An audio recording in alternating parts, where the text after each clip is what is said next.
Hello everyone, welcome back to Judgment and Decision Making. I'm Dr. Padilla. Now we're going to talk about obedience and conformity. To start, I have a trigger warning. I'm going to show you two video clips of two of the studies that were talked about in this chapter. And the first clip is going to involve an experiment where individuals were asked to administer shocks. That's a short 2-minute clip. The next one is 7.5 minutes, and it's the Zimbardo prison experiment.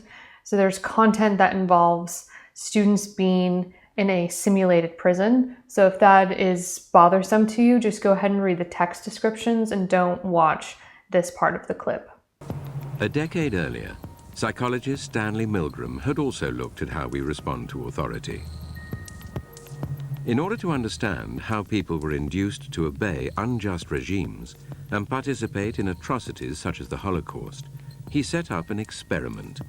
Volunteers were told they were taking part in scientific research to improve memory. Would you open those and tell me which of you is which, please? Teacher. Where? Teacher. Separated by a screen, the teacher would ask the learner questions in a word game and administer an electric shock when the answer was incorrect. He was told to increase the voltage with each wrong answer. Cloud. Horse. Rock. House. Answer. Wrong. 150 volts. Answer. Horse. Experiment. That's all. Get me out of here.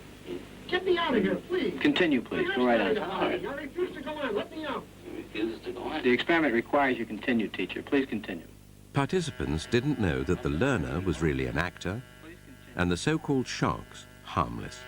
You're gonna get a shock. 180 volts.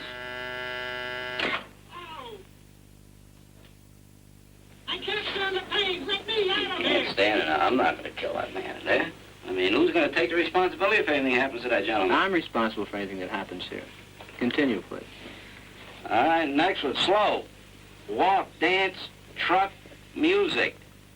Two-thirds of volunteers were prepared to administer a potentially fatal electric shock when encouraged to do so by what they perceived as a legitimate authority figure.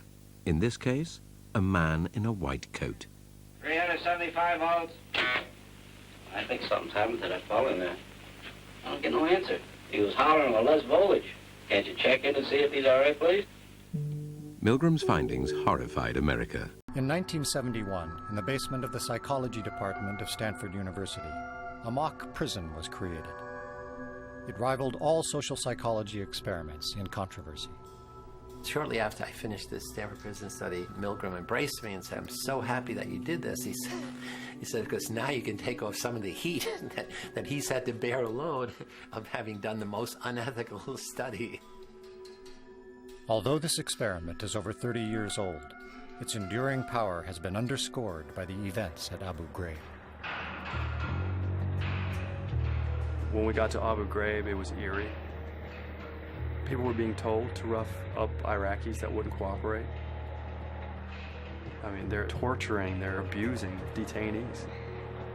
You're looking at the situation thinking, they've condoned this, but why?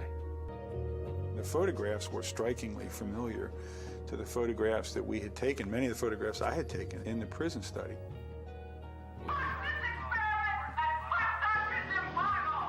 We frankly didn't anticipate what was going to happen. And we tried to really test the power of the environment to change and transform otherwise normal people, much as Milgram had changed or transformed otherwise normal people in an obedience situation. We wanted to do it in a prison-like situation. Half are going to be guards, half are going to be prisoners. And it's like flipping a coin, and heads, this one's a guard, this one's a prisoner. So at the beginning, there's no difference in the kinds of people who are in your two groups. When we were given our jobs as guards, we were issued a uniform, which was a plain sort of khaki or lighter colored uniform. And then we gave them the symbols of power, handcuffs, a whistle, a big billy club. And then the other thing we gave them were silver reflecting sunglasses. The guards then put a blindfold on them, stripped them naked, and then they put them in dresses, smocks with no underpants. Each had a number that replaced their name. They had to know the number, they could only be referred to by that number. And they had a chain on one foot, which was put there to remind them at all times of their loss of freedom. So all of these things produces a sense of being dehumanized. On the first day, I said, this is not going to work. I mean, the guards felt awkward giving orders, and they'd say, okay, line up, repeat your numbers, and the prisoners would start giggling. Hey, I don't want anybody laughing. 3, 2, 1. And then a very interesting thing happened. Dave Eshelman, who the prisoners named John Wayne, like he's a Wild West cowboy, he begins to be more extreme. I decided that I would become the worst, most intimidating, cruel prison guard that I could possibly be. I've seen the future. Did you work when you're told? Say it again. Say bless you, correctional officer. The prisoners rebelled. They barricaded themselves in their cells and said, we refuse to come out. They took off their numbers. They didn't want to be de-individuated. They started cursing the guards to their face. And the key turning point was the guards began to think of them as dangerous prisoners. And so the guards formulated a plan, used fire extinguishers, took the doors down, dragged the prisoners out, stripped them naked, and essentially broke the rebellion in a purely physical way. From that point on, the study was as remarkable a series of events as I've ever seen. It was a real laboratory for Zimbardo and I to watch human nature transformed in a very rapid way in the face of a very powerful situation. People really suffered. I mean, guards did terrible things to the prisoners. They punished them by putting them in solitary confinement, which was a small closet. You could squat or stand, but you couldn't sit, and it was dark and dank, actually. The next key thing happened beside the rebellion. Prisoner 8612, he was the first one to have an emotional breakdown. I feel really fucked up inside. You don't know. I gotta go. To a doctor, anything. I mean, Jesus Christ, I'm burning up inside. Don't you know? I'm fucked up. I don't know how to explain it. I'm all fucked up inside. Help me out! Help me now! If I told you to get down on that floor and fuck the floor, what would you do then? The guards now began to escalate their use of power. Some of them had prisoners clean out toilet bowls with their bare hands. They now taunt, humiliate, degrade the prisoners in front of each other, and they exert arbitrary control over the prisoners. They keep thinking of more and more unusual things to do, and very soon after the fourth day, things begin to turn sexual. You be the bride of Frankenstein, and you be Frankenstein. I want you to walk over here like Frankenstein and say that you love the true man. If you want to fully sort of humiliate somebody, then you want to get them in those things where their biggest fears are. And a lot of us have a lot of sexual hang-ups, and so that was part of that effort to humiliate them even further.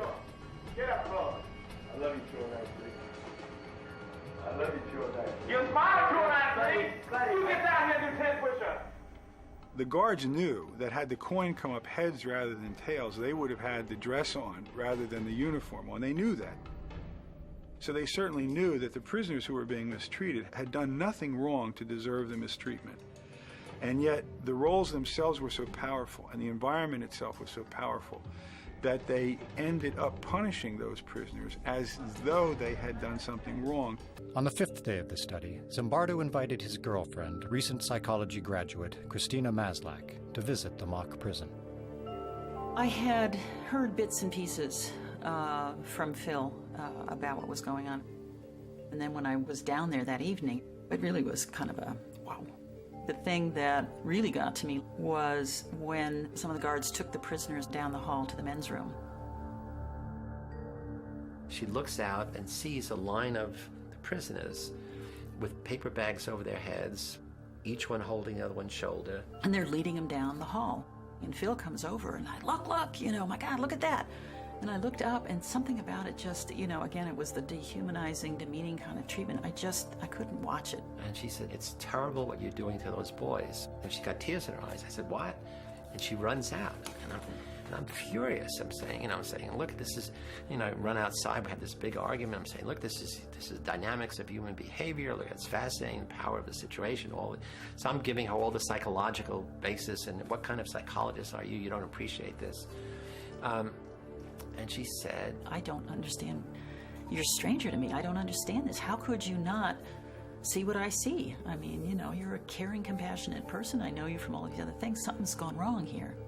All right, so I think both of those two experiments are troubling for many reasons, and there are so many caveats to that particular research. First and foremost, it's absolutely unethical. There's no way that type of research can be conducted today. Those studies were actually the impetus for what's called the Institutional Review Board, which is an organization at each university that makes sure you have to get approval so that you don't harm participants in your studies because of all of those horrendous things happening. Now imagine that you're a student and you have finals and tests and everything else, and then you're put in a study for class credit like that. It's insane. So throwing that out there, all of the ethical reasons. There's also some scientific issues with those particular studies. Both of those studies don't replicate well. The one with the shocking version, about 60% of people do continue to administer shocks, but there's lots of caveats for that. There's conditions where people don't administer shocks. Many people realize that they're in an experiment and they're not actually harming anyone. So there's some scientific credibility issues there. And then also with the prison experiment, there was lots of questions around, how much did Zimbardo actually participate in the study, kind of provoke people to go further. He was a very charismatic character, so it's reasonable that the prison guards would, in addition to conforming within their group, want to please him as well because he was a very famous professor. So there's many caveats to that research, but there are some things that we can take away that we have learned from this body of exploration. When pressured to conform and obey, a fairly high percentage of perfectly normal people, than most would predict, subscribe to do awful things. And, we've seen the influence of social conformity in a variety of different lectures, and this is another example of that. Contemporary work using a variant of the Milgram paradigm shows just following orders in action, where the pattern of neurological activation differs when the same act is carried out, voluntary versus obligatory. So if you do the same action, but you're forced to do it or you choose to do it, there's actually different neurological associations that are happening in your mind during those different activities. Now let's talk just very briefly about the nature of authority or group pressure for conformity. A big component of this is veneration. All of these effects are magnified when you have a positive feeling towards the person who's telling you to do something. So if it's a person of authority, such as a professor or a doctor. Again, it needs to have some type of prestige. If the person has a higher status than you, that's why it's important that we talked about the social status in an organization. If a person is of higher status than you, then you're more likely to do what you're being told because you want to gain higher status and make that person like you. If they have some type of social proximity, if they are within your group and not outside of your group, you're more likely to adhere to what they say.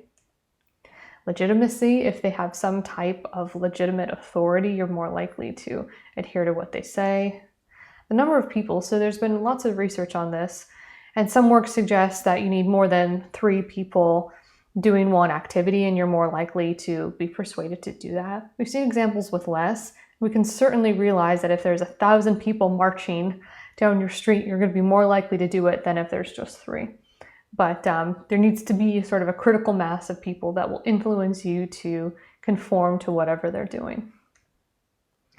Incremental change. So this was mentioned just briefly in the Milgram experiment, but if the change increments aren't that large, then you're more likely to continue. So if you just give a little bit more of a shock and a little bit more of a shock, your first shock and your last shock were quite different, but the little steps weren't that different. So it's hard for you to justify, when is the place that you should stop? When is enough when you're just slowly moving the end point incrementally? The next is responsibility.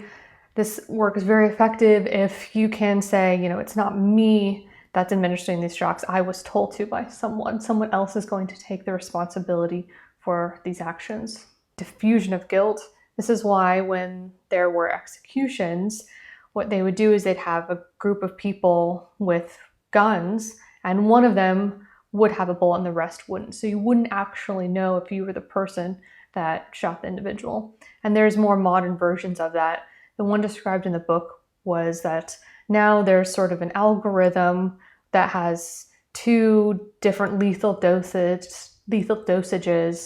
of whatever drug it is to kill someone, and so you don't know if you're the person that actually administered the lethal dose or not.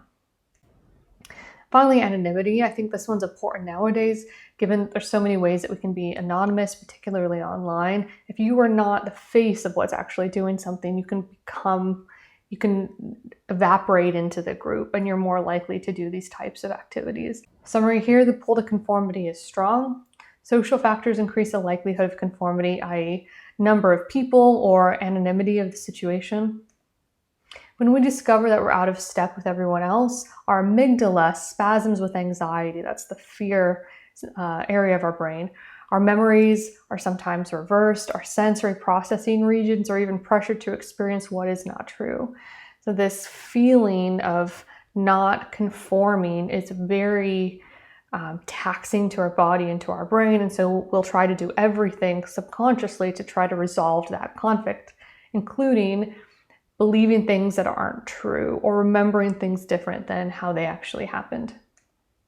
And finally, but despite that, even the worst of barrels don't turn all apples bad. The resistance and heroism are often more accessible and less rarefied and capitalized than assumed.